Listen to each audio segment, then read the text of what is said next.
So,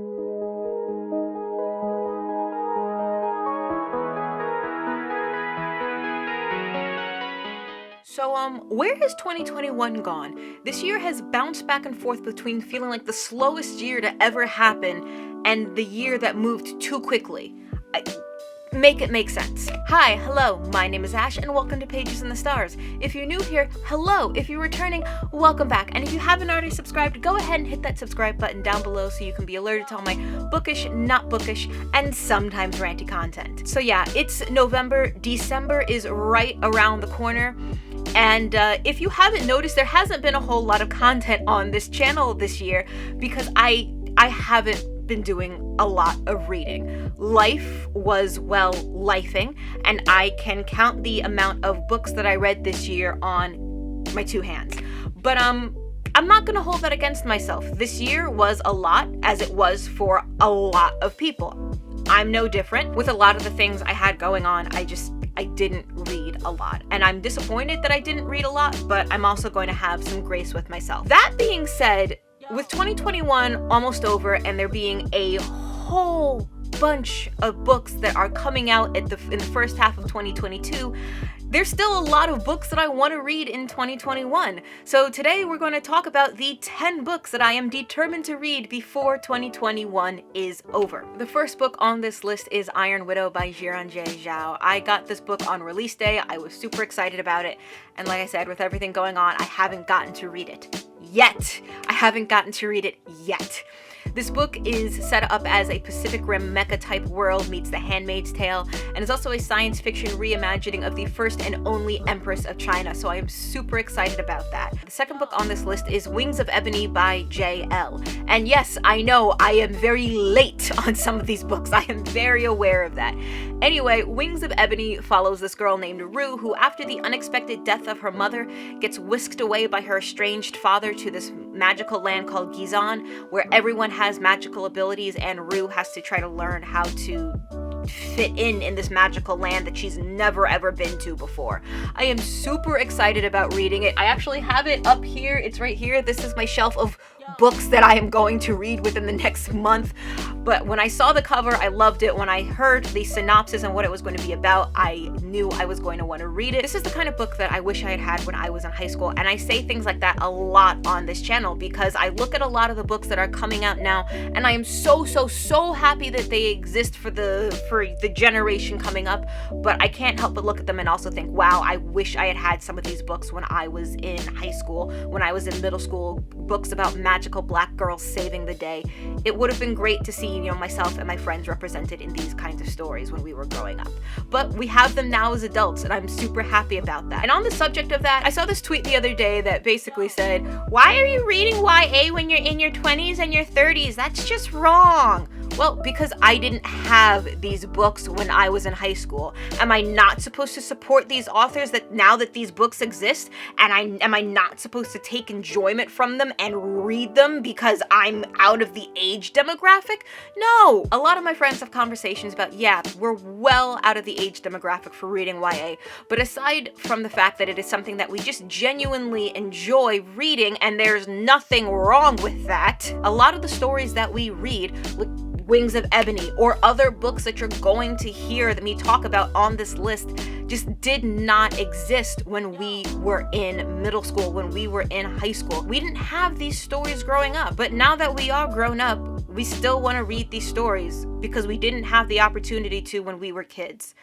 I'm just begging you, just think before you hit that tweet button. Anyway, let's get back to the list. Next on my list is Bloodlike Magic by Liselle Sambury. I heard the premise of this book and I knew it was going to be one that I was going to want to read. It's all about this girl who, in order to save her family magic, has to kill her first love, but the problem is, she has to fall in love first.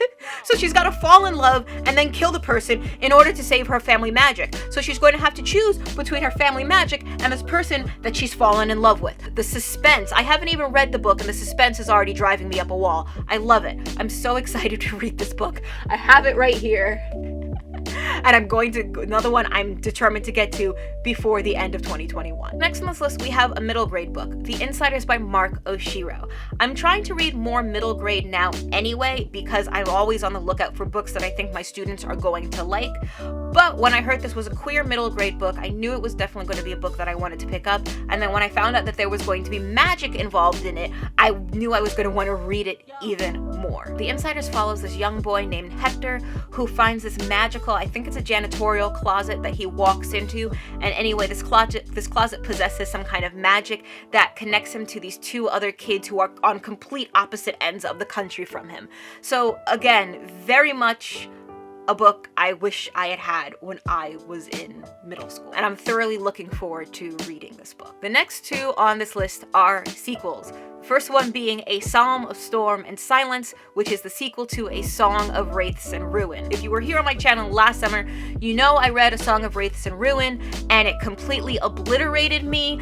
I think there's a clip of me in my reading vlog for that book, not throwing it, but like just hitting it shut and it flopping over, because I was just absolutely, that book throttled me. I was unprepared for that book, and I am equally unprepared for A Psalm of Storm and Silence, but I'm gonna put myself through it. I'm gonna put myself through it for Malik, even though I know I'm not going to be able to handle whatever Roseanne A. Brown is about to put my boy Malik through. I'm not ready for it. I'm still going to read it. I'm just not ready for it. Next on this list, we have Redemptor, which is the sequel to Raybearer. I read Raybearer by Jordan E. Fueco earlier this year, and I loved it. I adored this book. I was super excited to see that there was an ace character in the book, and that was something that made me really happy and really excited. So aside from the ace rep, I genuinely just enjoyed the story. I loved the world building Jordan E. Fueco did. This was a world that I found myself fully immersed in, and I absolutely cannot wait to get back to it. So yeah, Redemptor is another one on this list of books that I have to get to before the end of 2021. Okay, number 8 on this list. It is right here. I don't know if you can see it, but it is Black Sun by Rebecca Rowanhorse, and I have had to stay off of booktube and avoid bookstagram and book Twitter because there were so many people talking about this book, and I wanted to read it, but I hadn't read it yet. It's sitting right here, and I just didn't want any spoilers, because this was definitely a book I saw a majority of my friends, a majority of booktubers, bookstagrammers, book talkers, whatever, book people on social media talking about, and I knew it was going to be a book that I wanted to read, so I've tried to avoid as many spoilers, synopsis, reviews as possible so I can get to this book and be fully immersed in it and surprised by everything that I'm about to read. So that, I believe, is number 8 on the list, Black Sun by Rebecca Rowanhorse. Next to last on this list is The Bones of Ruin by Sarah Raleigh. I picked this book up the same day I picked up Iron Widow, and I really only went in there for Iron Widow, but I saw this cover and it just screamed at me. So I read the inside jacket, and I found out a little bit more about it. Bones of Ruin is set in Victorian London. It follows this African tightrope walker who can't die, and somehow she gets mixed up in this gladiator-style combat competition. So yeah, it was basically that TikTok sound that "you're coming home with me." Yeah, it came home with me. So Bones of Ruin, number 9 on this list. Super excited to read it. And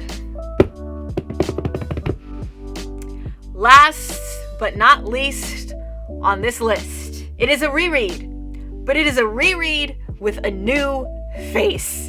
It is The Sound of Stars by Alicia Dow. The paperback is coming out December 7th, so of course I'm going to reread The Sound of Stars by Alicia Dow. If you've been on this channel for a while, you know that this is my favorite book. You know I love this book. I talk about it all the time. If you're new here, hi, hello, my name is Ash. This book has had me in an absolute chokehold since March of 2020. So, this is the original cover of The Sound of Stars, and this is the paperback cover. I am super excited about this. Look at my girl Ellie. She literally has galaxies in her hair. I love this.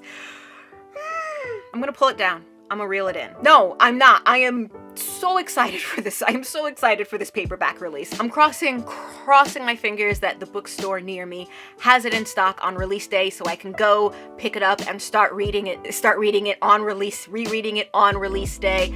I think I might do a reading vlog for it just because I love this book so stinking much, and I'm so excited for the paperback edition to come out. Alicia Dow also has a book coming out in January called The Kindred, which is definitely going to be on my 2022 most anticipated reads list. Those are the top 10 books that I am determined to read before 2021 is over. Let me know in the comments, what are the books that you were determined to read before 2021 is over? Give a like, give a subscribe if you feel so inclined, and I will see everyone in the next video. Bye!